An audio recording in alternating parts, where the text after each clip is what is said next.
Bueno, mis amados, sin más preámbulo, de verdad el tiempo avanza. Vamos a tener una lectura de la palabra que está en el libro de Primera de Reyes 19:9. Ahí vamos a basar el mensaje de esta hermosa mañana.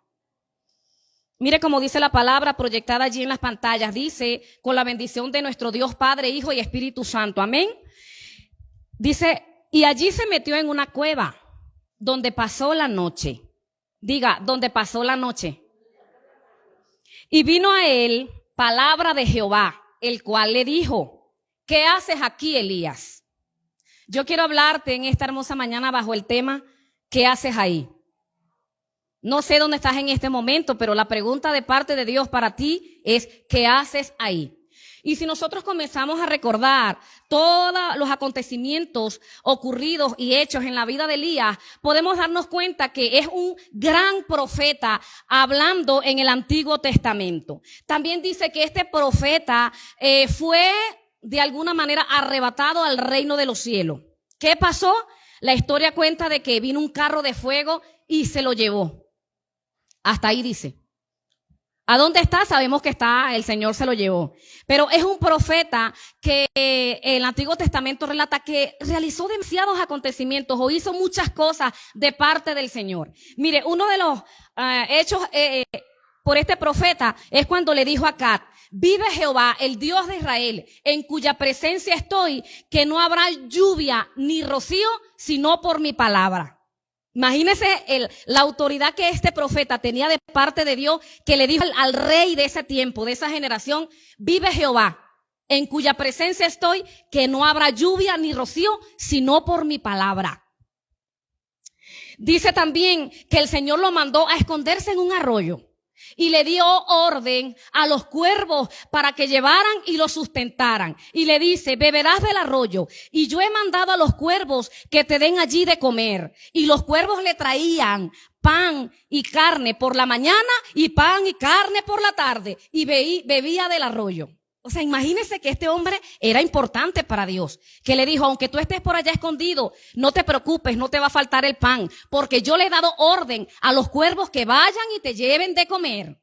Qué grande, ¿verdad? Otro acontecimiento hecho por este profeta dice que Dios lo envió a Sarepta de Sidón. Y le dijo, mira, yo te envío a Sarepta de Sidón, mora allí. Y le dice, yo he dado orden para que una mujer te sustente en ese lugar. O sea, este profeta, usted podría decir, a mí me parece como que el profeta Elías era favorito de Dios. ¿Cuántos quisieran ser favoritos de Dios? Pero yo vengo a decirte que sí somos favoritos de Dios.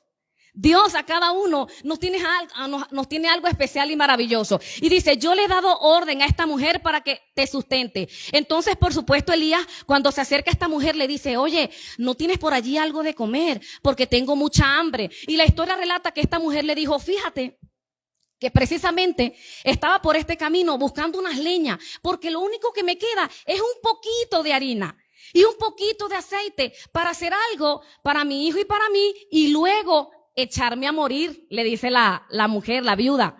Y la palabra de parte de Dios para esta mujer le dijo, la harina y la tinaja no escaseará, ni el aceite ni de la vasija disminuirá hasta el día en que Jehová haga llover sobre la faz de la tierra. Le dio una palabra, le dijo, mira, hazme a mí primero, porque Jehová te dice en esta hora que si tú me atiendes a mí, nunca va a escasear la harina y nunca va a escasear el aceite. Qué lindo, ¿verdad? Lo que el Señor también hizo a través de este gran profeta.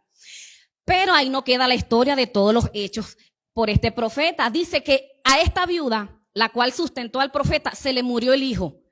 ¿Ustedes se imaginan el lío que se había metido el profeta Elías? Y él va a la presencia del Señor y le reclama. Y le dice, aconteció que cayó enfermo el hijo del ama de casa, y la enfermedad era tan grave que él quedó sin aliento y murió. Y Elías, clamando a Jehová Dios, dijo, Jehová Dios mío, aún la viuda en cuya casa estoy hospedado, ¿has afligido haciéndole morir a su hijo? Y se tendió sobre el niño 3 veces y clamó a Jehová. Y Jehová Dios le escuchó y le dijo, te ruego, Jehová, que hagas volver el alma de este niño a él. Entonces, ¿qué dice la palabra? Jehová oyó la voz de Elías y el alma del niño volvió y él lo revivió. ¡Qué maravilloso! Esta mujer decía, oye, yo lo que hice fue hacerte un bien y ahora por causa de ti, por causa de tu persona muere mi hijo. Imagínense el desespero de esta madre. Pero Elías clamó al Señor, porque qué lindo es que cuando nosotros en los momentos más difíciles podemos clamar. ¿Cuántos creen que Dios responde? Aleluya. Y bueno, aconteció que el Señor hizo el milagro tan grande y tan poderoso en la vida de este niño y lo revivió y fue entregado a su madre. Pero ahí no queda la historia de Elías. Sigue aconteciendo muchas cosas importantes. Una de ellas es la que me llama muchísimo la atención. Es que nuevamente el Señor manda a este profeta Elías al rey Acab y lo llama a confrontación. Mira, Elías, ve a este hombre, a este rey y dile que se reúnan todos en el Monte Carmelo, porque yo necesito un encuentro especial con ellos, porque yo voy a demostrar mi poder, porque yo voy a manifestarme a este pueblo que ha dudado de mi gloria, que ha dudado de mi presencia, y yo voy a demostrar delante de todos ellos que yo soy el Dios verdadero, el Dios que hizo los cielos y la tierra, el mar y todo lo que en él habita.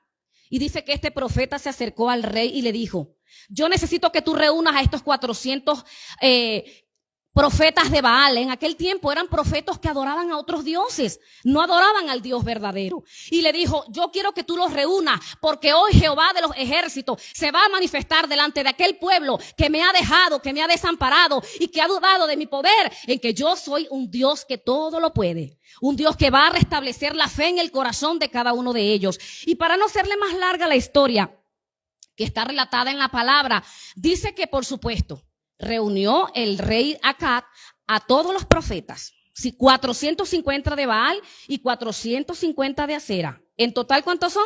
900 profetas. Pero solamente estaba el profeta de Dios, que era Elías.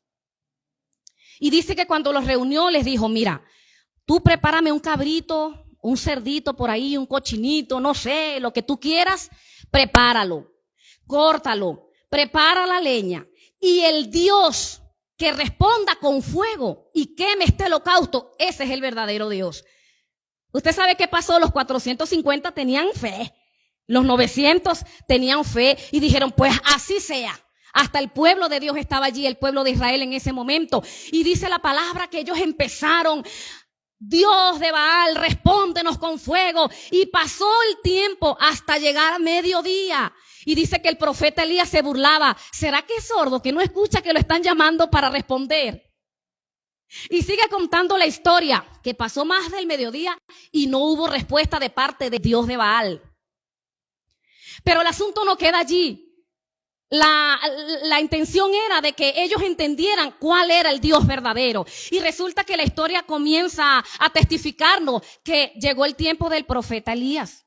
Y este profeta dijo, ok, muy bien, ya pasaron más de mediodía y ustedes están clamando. Dice que estos dioses o estos profetas se tajaban la piel y sangraban en nombre de su Dios y no hubo respuesta. Porque yo quiero decirte que aunque tú clames a otro Dios no va a haber respuesta.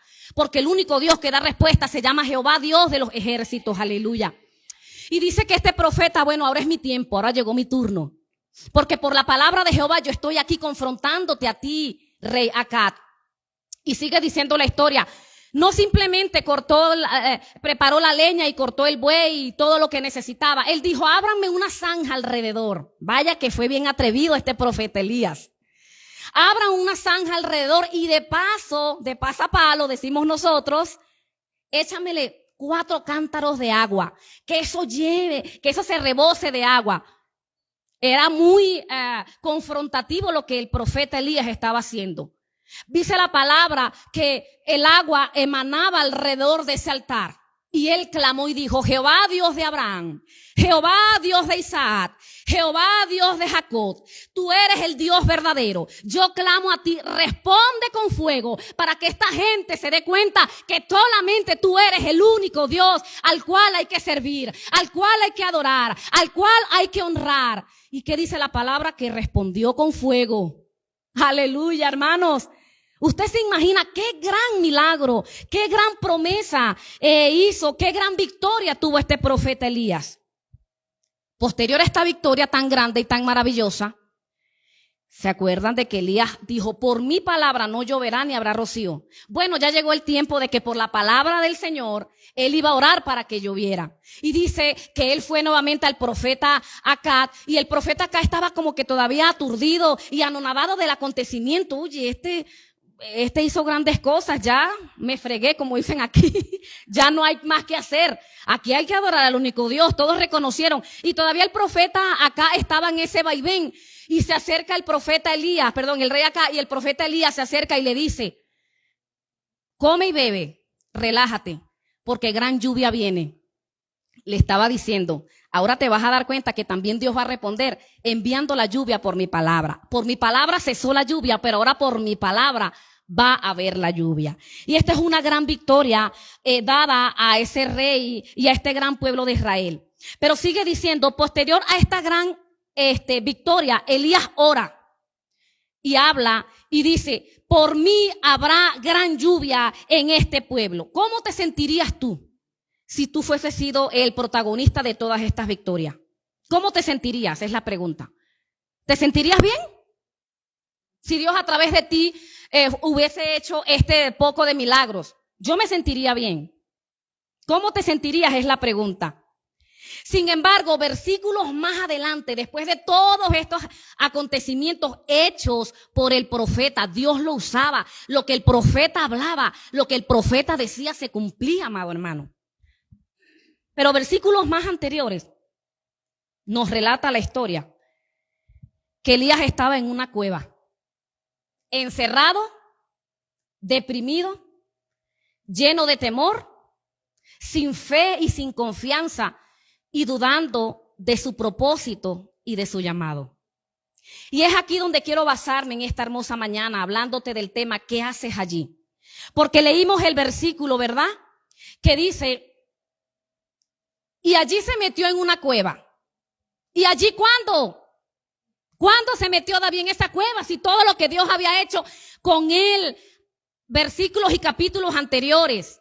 ¿Cuándo se metió? ¿Cómo se le ocurre?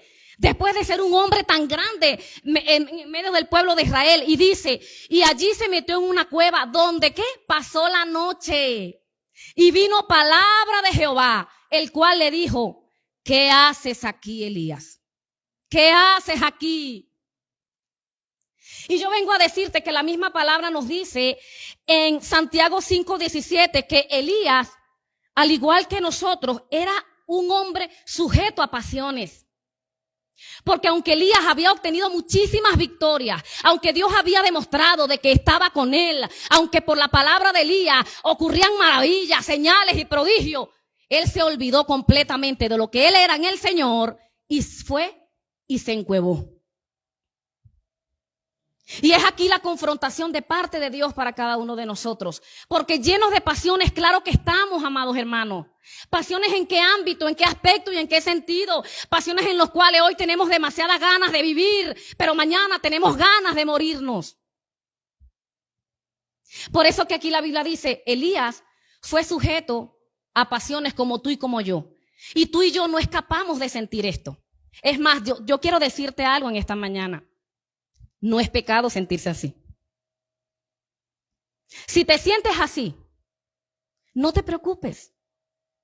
Ni eres el primero, ni eres el último que te puede sentir así.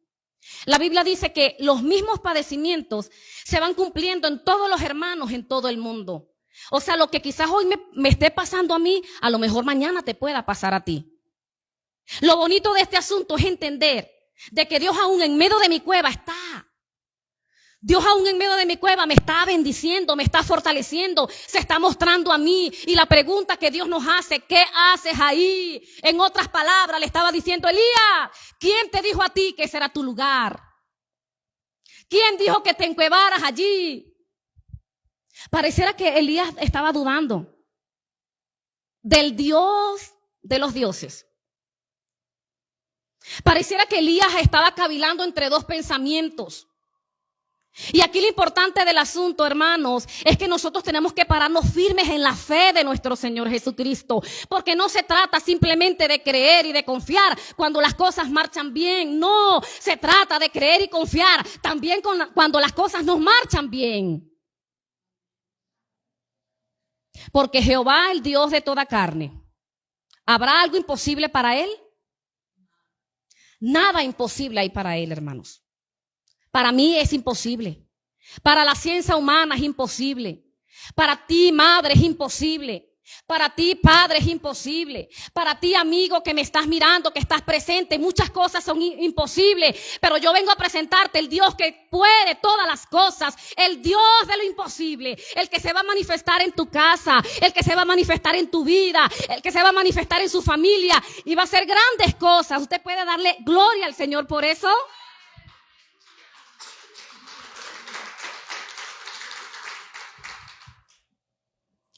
Dice entonces que Elías se esconde en esta cueva. Y es bastante contradictorio porque pasó toda la noche ahí encuevado. Yo me imagino, toda la noche se le hizo larga, sin poder descansar, sin poder dormir, sin tener paz. Porque cuando, hermano, nosotros nos encerramos, y estoy hablando en cuanto a emociones, no estoy hablando en terminología de lugar. ¿Cuántos de los que estamos aquí nos encerramos en nuestros propios pensamientos? ¿Cuántos de los que estamos acá nos encerramos en lo que realmente vivimos, estamos sintiendo para ese momento? Hay angustias, hay necesidades que agobian a tal punto nuestra vida que no podemos descansar, no podemos dormir. Y dice, y estando allí en la cueva pasó toda la noche. Yo pienso que fue una noche tan larga que a lo mejor para él eran muchos días, era mucho tiempo allí. Es en esa cueva donde el enemigo quiere ponernos. En esa cueva donde nos sentimos solos, aún teniendo gente a nuestro alrededor. ¿Les ha pasado? Donde sentimos que no vamos a poder con esta situación. Hermanos, y es tan tremendo lo que podemos sentir que vemos que nada acontece en otros, sino todo nos pasa a nosotros. Nada, no puede ser que yo sea la señalada para este acontecimiento. ¿Por qué a mí, Señor, que te amo? ¿Por qué a mí, Señor, que yo, vengo a la congregación, yo doy mi ofrenda, yo doy mi diezmo? Señor, ¿por qué esta situación? Hermanos, la palabra de Dios dice que como son más altos los cielos que la tierra, escuche, así son mis caminos, dijo Jehová, más altos que tus caminos, y mis pensamientos más altos que tus pensamientos. No preguntemos tanto por qué a mí, más bien obedezcamos y digamos, aquí estamos, Señor, queremos hacer tu voluntad, queremos agradarte. Todo lo que somos, todo lo que tenemos te pertenece a ti, y nada de lo que pueda acontecernos carece de plan y de propósito, porque a los que amamos al Señor, todas las cosas nos van a ayudar para bien. ¿Qué haces aquí? ¿Qué haces allí en esa cueva? Es la pregunta. Y es lo que el Señor nos está diciendo en esta hermosa mañana. Parece contradictorio lo que Elías vivió. Después de tener tantos acontecimientos bendecidos y victoriosos, dice que él estaba huyendo y se esconde en esta cueva. ¿Sabe por qué estaba huyendo Elías? Porque él tenía miedo de morir. ¿Cuántos en ocasiones estamos huyendo porque tenemos miedo de morir? Miedo de morir en el intento. Miedo de alguna manera de querer hacer algo y como no podemos, creemos que no estamos capacitados para tal y cual. Entonces decimos, no, mejor yo me escondo, mejor huyo de mi propósito, mejor huyo de mi llamado. Pero aquí el profeta Elías, ¿sabe de quién estaba huyendo? De la esposa de Acab. Porque ella dio una palabra y dijo, así me hagan los dioses y aún me añadan si yo no he puesto tu vida como la de todos estos profetas que tú mataste.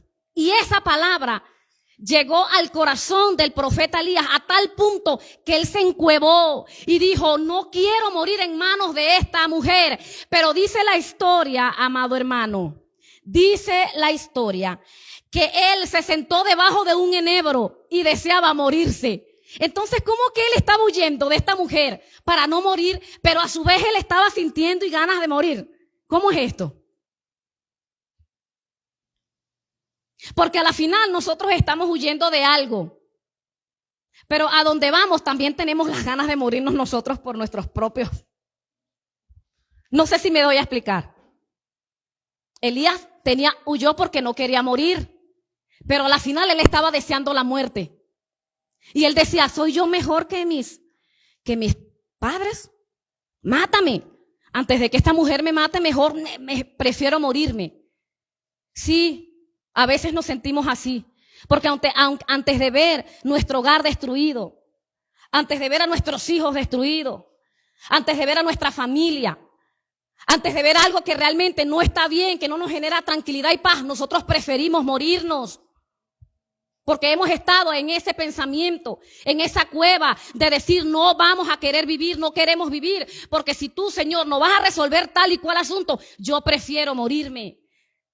Recuerdo cuando estaba en mi crisis de ansiedad post-COVID, desgraciadamente, tuve este sentir, amado hermano. Y le decía a mi esposo, de verdad, es tan terrible lo que siento que yo prefiero morirme. Yo sé de lo que le estoy hablando, amado hermano. Porque en lugar de sentirme como me siento, yo prefiero morirme. Y esto lo deseó el profeta Elías. Y él se fue porque él quiso esconderse. Pero ¿habrá alguien que puede esconderse de parte de Dios a nuestras vidas? Aleluya. Dice el salmista, ¿a dónde me iré de tu espíritu? ¿A dónde huiré de tu presencia? Si yo fuese a los cielos, allí estás tú. Si en el Seol hiciere mi casa o mi estrado, he aquí, allí tú estás. La realidad es que yo no voy a esconderme, tú no vas a esconderte. A donde tú vayas, el ojo del Señor está puesto sobre ti. A donde tú te escondas, el Señor te va a decir, hola, ¿crees que no te estoy viendo? Te estoy llamando. A donde vayas, el ojo del Señor está puesto sobre nuestras vidas, porque el propósito de Dios se va a cumplir, aunque tú te vayas a la cueva. Nosotros fuimos hace más de un mes, si no más recuerdo, a una cueva aquí en México, déjenme y les presumo, se llama la Cueva de la Olla. Creo que es más allá de Chihuahua. Ajá, por allá por Casas Grandes. Bueno, déjenme y les presumo. Estuve por allá en la Cueva de la Olla.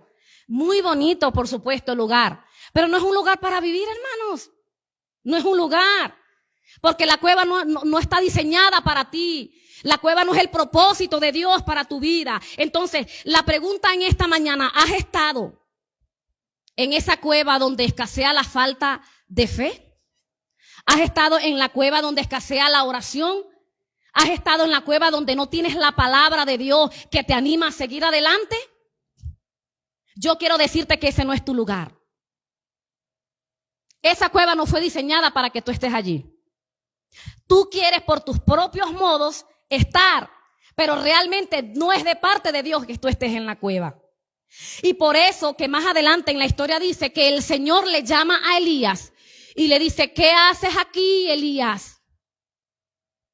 Y Elías le dice, Señor, he tenido un vivo celo por ti, porque tu pueblo, Señor, se ha olvidado de adorarte, se ha olvidado de buscar tu rostro, ha olvidado, ha quemado tus altares, ha quemado a todos los profetas y solamente yo he quedado, Señor, porque en ese momento nosotros pensamos que somos los únicos que estamos viviendo ese acontecimiento. Y el Señor le dice al profeta, ¿qué te pasa, Elías?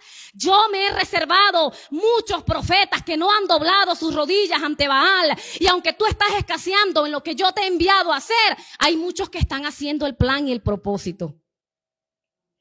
Entonces estamos huyendo, escondiéndonos de una cueva, hermanos, para no cumplir con el plan y el llamado y el propósito que Dios tiene para nuestras vidas. Y cuando nosotros estamos escondidos en esa cueva, no vamos a multiplicarnos en otros. Porque el propósito que Dios quería para este profeta Elías era que se multiplicara en Eliseo, su sucesor. La cueva impide de que tú y yo nos multipliquemos en otros. La cueva hace que realmente yo muera en el intento, muera junto con mi familia y no se cumpla lo que Dios ha dicho de nosotros. Pero yo hoy vengo a exhortarte en el nombre de Jesús que ese no es tu destino, que ese no es tu final, que ese no es tu lugar. Dios hoy te llama a cuentas y te dice, sal de ahí, porque yo no te mandé a encuevarte, yo no te mandé a estar en ese lugar. Sal de la depresión, sal de la falta de fe, sal de la falta de confianza y escucha mi palabra, porque solamente mi palabra es la que va a traer libertad a tu vida. A lo mejor tú hoy estás allí en esa cueva de la desesperación. Y el salmista David dice en el Salmo 42, mire cómo dice el salmista: me hizo sacar del lodo de la desesperación, del lodo cenagoso, puso mis pies sobre peña y enderezó mis pasos. Puso luego en mi boca cántico nuevo, alabanzas a nuestro Dios. El salmista David también estaba pasando por ese pozo de la desesperación. El salmista David también estaba pasando por ese lodo donde a lo mejor tú hoy estás. Pero lo bonito de este asunto es que tú debes de clamar, porque si tú clamas a Él, Él te va a sacar y te va a poner en lugar espacioso. Él te va a demostrar lo grande y maravilloso que Él es, y Él va a hacer que tu familia sea transformada, que tú tengas fe y confianza en Él. Aunque puedan pasar muchas cosas alrededor de ti, aunque se levanten 1000 gigantes, no vas a temer, porque Dios está contigo hoy, mañana y siempre. Y es maravilloso tener esa confianza y esa fe en Él. Me hizo sacar del pozo de la desesperación y del lodo cenagoso. ¿Acaso Dios tampoco lo puede hacer contigo? Claro que lo va a hacer contigo. Lo va a hacer con tu familia, lo va a hacer con todo lo que estás allí presentando. Entonces, el asunto está, hermano, en que tenemos que cambiar nuestra mentalidad. Tenemos que tener identidad. Tenemos que saber quiénes somos, a quién le servimos, a quién pertenecemos. Yo soy un hijo de Dios. Tú eres una hija de Dios. No te minimices. Tú tienes un padre, tú tienes un dueño, tú tienes un Dios, tú tienes un Señor. Siempre te recomiendo que tú tienes que creer lo que es Él para ti. Él se convierte en lo que tú necesitas. Tú necesitas fe, ve a la fuente de la fe que es Cristo. Tú necesitas salvación, necesitas libertad, necesitas tener más confianza. Ve a la fuente. Él, Cristo, es el que todo lo llena en todo. Nada puede satisfacer lo que tú estás necesitando, sino solamente el Señor. Ese es mi consejo en esta hermosa mañana. Y cuando hablamos de que se trata de cambiar nuestra mentalidad, es porque Pablo dice en Romanos 12:2 que debemos transformar nuestros pensamientos. Tenemos que cambiar la forma de ver, la forma de pensar, porque si nosotros entendemos lo que Dios, lo que somos en el Señor y todo lo que Él ha escrito en su palabra para nuestras vidas, vamos a caminar de una manera diferente. Ya las circunstancias no nos van a limitar. Aunque dice la palabra, aunque se levante lo que se levante en contra de nuestras vidas, nosotros estamos seguros en los pies, en las manos de nuestro Señor, amada iglesia. Y sigue diciendo: nuestro modelo a seguir es Cristo. Diga, mi modelo a seguir es Cristo. Él es mi paz, Él es mi confianza, Él es mi tranquilidad. Él dice, aprendan de mí. O dice, aprendan del pastor. No. Aprendan de mi hermano. No. Aprendan de mí, dijo Cristo. Es mi modelo a seguir. Entonces aquí la pregunta es, ¿cómo actuaba Cristo? ¿Está actuando? ¿O actuó de una manera como lo estoy haciendo yo? ¿O fue un victorioso, un valiente y un guerrero? Aprendan de mí que soy manso y humilde de corazón, y hallaremos descanso para nuestras almas. No hay donde hallar el descanso, sino en las manos del Señor. La solución, no simplemente para no amoldarnos a este mundo, es transformarnos, amados. Tenemos que cambiar, tenemos que sufrir un cambio, una metamorfosis, una metanoia, entender lo que somos en Cristo Jesús.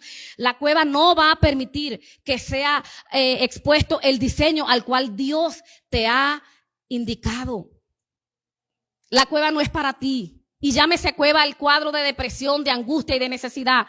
Esa cueva no es para ti. Dios hoy te hace el llamado y te dice, sal de la cueva, yo voy a estar contigo. Avanza, confía y sigue adelante, porque yo necesito hacer cosas grandes con tu vida y voy a comenzar a través de ti para obrar en toda tu familia. Amén. Vamos a despedir a los que nos miran por las redes sociales. Esperemos de que esta palabra haya sido de una completa bendición a sus vidas, mis amados. Muchas bendiciones.